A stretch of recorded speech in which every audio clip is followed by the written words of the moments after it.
नमस्कार, मी राजेश आवलकर. लोकशाही निर्मित लोकलच्या विशेष लोकसंवादमध्ये आपलं मनपूर्वक स्वागत.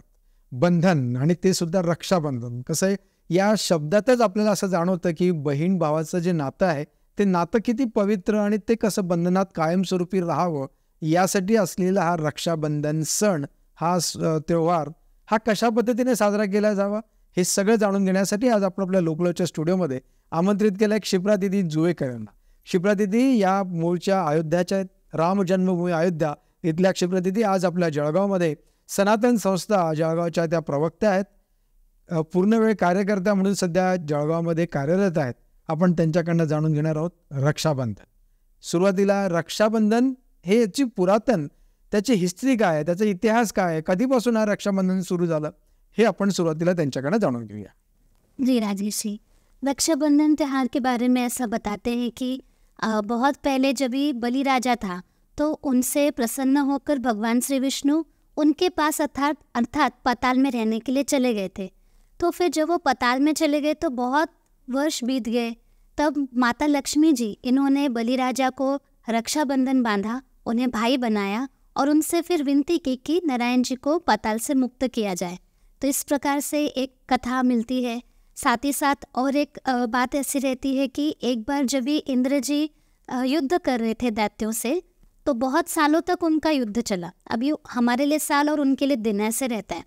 तो जब बहुत दिन तक युद्ध चलने लगा तब जो इंद्राणी जी हैं तो उन्होंने अपने गुरु जो बृहस्पति है उनसे पूछा कि बहुत दिन से युद्ध चल रहा है, इसका उपाय क्या है.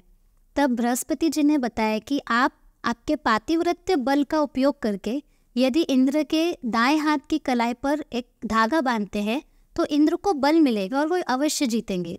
और इसके बाद ऐसा ही हुआ, इंद्र जी जीत गए. तो उस धागे का इतना महत्व है. और इसमें एक बात होती है कि जब द्रौपदी जी थी, एक बार कृष्ण जी की उंगली पर सुदर्शन चक्र से थोड़ा सा चोट लग गई और खून बहने लगा. तो कृष्ण जी के हाथों से खून बहते देख द्रौपदी जी को इतना कष्ट हुआ कि उन्होंने अपनी हरजरी साड़ी को फाड़ने में बिल्कुल भी देर नहीं की. साड़ी फाड़ कर उन्होंने कृष्ण जी की उंगली पर बांधने के लिए कपड़ा दिया. तो उनके इस छोटे से त्याग से कृष्ण जी बहुत प्रसन्न हुए और आगे जब द्रौपदी जी का वस्त्र हरण हुआ तो भागकर कृष्ण उनके लाज रखने के लिए आए. तो ये भी एक प्रकार से हम देख सकते हैं कि कितना पौराणिक महत्व हमारे इस रक्षाबंधन पर्व को है. दीदी, जैसा भी आपने बताया तो रक्षाबंधन ये बहन का रक्षा करने के हेतु के लिए किया जाता है या भाई की रक्षा के लिए किया जाता है कि उसको बल मिलने के लिए किया जाता है, क्या रहता है? जी, रक्षाबंधन का मुख्य उद्देश्य तो ये है कि भाई बहन में जो प्रेम है उसकी वृद्धि हो. जब प्रेम होता है तब निश्चित रूप से एक दूसरे के प्रति हमारा सद्विचार होता है कि एक दूसरे का आयुष्य अच्छा हो, वो स्वस्थ हो, उनको कुछ बीमारी ना हो, दीर्घ आयुष्य हो. तो बहन के मन में ये भाव होता है कि भाई की रक्षा हो, अनिष्ट शक्तियों से अथवा जो नेगेटिव वाइब्रेशंस हैं, बुरे विचारों से उसका स्वास्थ्य अच्छा हो, ये भाव से और भाई को राखी बांधती है. तो जब वो राखी बांधती है उसके अंदर भाव होता है तो भाई के मन में भी वो विचार और भावना आती है कि मैं अपनी बहन का रक्षण करूँगा. कली युग के अंदर ये भाव आ सकते हैं या आ रहे हैं, कैसे देखते हैं आप? जी, हमारे धर्म में उद्देश्य को महत्व है. यदि आज भी हम भाव रखकर ये कृति करते हैं, निश्चित रूप से इसका लाभ हो रहा है. और आज अनेकों घरों में ये रक्षाबंधन का पर्व अत्यंत पवित्रता, सादगी और भाव भक्ति से मनाया जाता है. हाँ, आपने जो प्रश्न पूछा कि कलयुग में क्या ये संभव है, तो अभी कुछ ही दिनों पहले नया ट्रेंड चल गया. एक्चुअली हर हिंदू त्यौहार को विरोध करना, ये पूर्वगामी जो अपने आप को कहते हैं उनका तो ये एक प्रकार से काम ही है. तो उन्होंने ऐसा दिखाया कि लड़की है वो बोलती है मेरी रक्षा की ज़रूरत नहीं, मैं मेरी रक्षा खुद कर लूँगी, मैं रक्षाबंधन नहीं करूँगी. लेकिन यहाँ पर ध्यान की बात यह है कि अपनी रक्षा करना ये अलग बात है. लेकिन अगर हम अपने धर्म का आचरण कर रहे हैं, भाई के प्रति आदर भाव रख रहे हैं, भाई की सद्भावना हो ऐसा विचार रख रहे हैं, तो इसमें कमपना क्या है? ये तो अच्छा ही है ना. एक दूसरे के प्रति सद्भावना रखना जो सीखा है वो धर्म है. अच्छा, रक्षा ही करना ये इम्पोर्टेंट नहीं है, इसके पीछे अपना भाव रखना, प्रेम वृद्धिंगत करना, ये हो सकता है. हम जानना चाहते हैं कि राखी रक्षाबंधन के लिए दिन बांधी जाती है, अपने कलाई पे बांधी जाती है, वो किस तरह से होनी चाहिए? क्योंकि अभी हम जो देखते हैं तो उसके अंदर कार्टून आते हैं, कोई अलग अलग जो भी कुछ जो ट्रेंड उस साल चला वो ट्रेंड उसके ऊपर आ जाता है. जैसे फिल्मों के अंदर जो ट्रेंड चलता है वो अपने कलाई के ऊपर आ जाता है। कितना उचित है? जी राजेश जी, अच्छा प्रश्न पूछा आपने।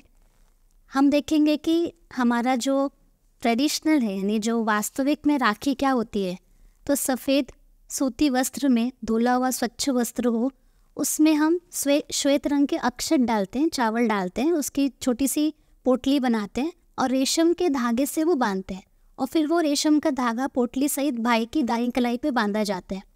इसका कितना महत्व है सर कि जो श्वेत अक्षत है उसमें शिव तत्व है, भगवान शंकर जी का तत्व उस श्वेत अक्षत में आता है, और जब वो बांधा जाता है भाई की कलाई पर, तब भाई का यम लहरियों से वो रक्षण करता है, और उसमें जो श्वेत अक्षत है वो भगवान शिव का आशीर्वाद भाई को देता है। तो इतना महत्व है। और अगर हम देखते, जैसे आपने बताया कि अलग अलग राखियाँ चली हैं, कार्टून की हो या अलग अलग हो, तो यहाँ पर भी वही बात है सर कि धर्म का शिक्षण कहीं नहीं है। हमें कभी नहीं पढ़ाया गया कि आप कैसे त्यौहार मनाएंगे, कैसे धर्म में क्या बताया है, वास्तविकता क्या है। तो इसके कारण जिसको जो अच्छा लगता है वो करता है, लेकिन कार्टून की राखी ना बांधी जाए। हम आप इस चैनल के माध्यम से आह्वान करते हैं कि कभी कभी भगवान के चित्र विचित्र फोटो वाली भी राखियाँ आती हैं, तो वो भी ना बांधे, क्योंकि ऐसा करके फिर एक प्रकार से भगवान का अपमान भी हो जाता है। हाँ, सात्विक राखी हो, उसमें कुछ सात्विक चिन्ह बने हों, स्वस्तिक वगैरह, वो बांध सकते हैं। लेकिन चित्र जैसे कार्टून के रूप में हनुमान जी, कार्टून के रूप में कृष्ण जी, या टेडी बियर, डोरेमोन की राखियाँ या म्यूजिकल राखियाँ, ये बच्चों को अच्छे लगे, लेकिन उसका लाभ तो इतना नहीं होता है। तो प्रयास करें जो हमारी सात्विक पद्धति है उसी पद्धति से रक्षाबंधन का त्यौहार मनाएं। दीदी, आपने जैसा बताया वैसा हमने सात्विक तरह की राखी तो कलाई पे बांध ली, लेकिन पुरुषों को या भाई को, बहन को एक कुछ गिफ्ट देना जरूरी पड़ता है। उसकी आस उसको लगी रहती है कि भाई मुझे कुछ तो भी गिफ्ट देगा आज, और वो पूरे साल भर वो गिफ्ट की तमन्ना उसके दिल में रहती है कि मुझे कौन सी गिफ्ट मिलेगी। कुछ तो बहनें ऐसे बोलती है कि मुझे वही गिफ्ट तेरे से चाहिए। कुछ भाई की उसकी ताकत न होते हुए भी बहन ने उसकी डिमांड की है, तो कुछ भी करके वो पूरी करने की भी प्रयास करता है। कितना सही है ये? देना चाहिए, गिफ्ट मिलनी चाहिए, गिफ्ट देनी चाहिए क्या नहीं देनी चाहिए, क्या होना चाहिए? जी राजेश जी, एकदम प्रैक्टिकल प्रश्न है। रक्षाबंधन का नाम लिया तो गिफ्ट का भी विचार आता है।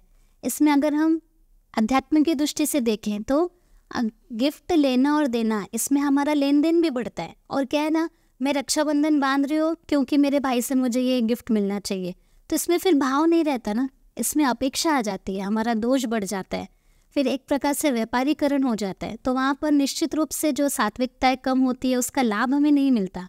उसके उलट हम अगर ये भाव रखते हैं कि भगवान की कृपा से भाई है मेरा, ईश्वर ने मुझे एक भाई दिया है, तो वो मेरे जीवन में यही मेरे लिए गिफ्ट है, उसका आशीर्वाद यही मेरे लिए एक आशीर्वाद के जैसा है, गिफ्ट के जैसा है। तो ये हम भाव रख सकते हैं बहनें। और अगर हमें गिफ्ट देना ही है तो अध्यात्म का एक नियम होता है कि हमें इस जन्म में अपने लेन देन खत्म करके आगे की यात्रा को जाना चाहिए।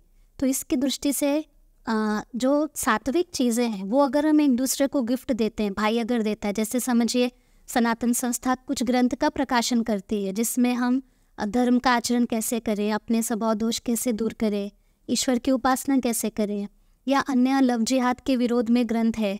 तो ये सारी बातें अगर भाई अपनी बहन को गिफ्ट देता है तो बहन पढ़कर उसको ज्ञान का लाभ होगा ना। तो ऐसे कुछ सात्विक वस्तुएं भेंट दी जाए तो अधिक लाभ होता है। रक्षाबंधन का त्योहार, ये त्योहार जैसे मनाने के लिए हम सिर्फ कलाई पे राखी बांधना, इसके वहीं तक रहना चाहिए कि और भी कुछ करना चाहिए? जैसे भगवान की पूजा है, उस दरमियान कुछ अलग से त्योहार करना चाहिए, किस तरह से हम कर सकते हैं? जी, इस दिन सुबह से ही हम भगवान की पूजा अपने घर में जिस प्रकार करते हैं वैसा करें।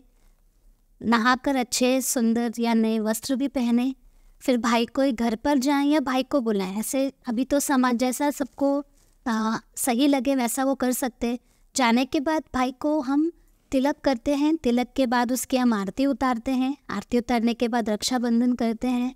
भाई की आयु ज़्यादा है तो हम पैर भी उसके पड़ते हैं, कभी कभी भाई भी बहनों के पैर पड़ते हैं। फिर अपने घर के जितने आदरार्थी लोग हैं, जो भी हमारे माँ पिता हैं या हमसे आयु में अधिक हैं, उनके भी हम आशीर्वाद लें, भगवान के दर्शन करें, तीर्थ यात्रा को जा सकते हैं।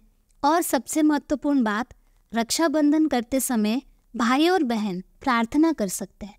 प्रार्थना कौन सी?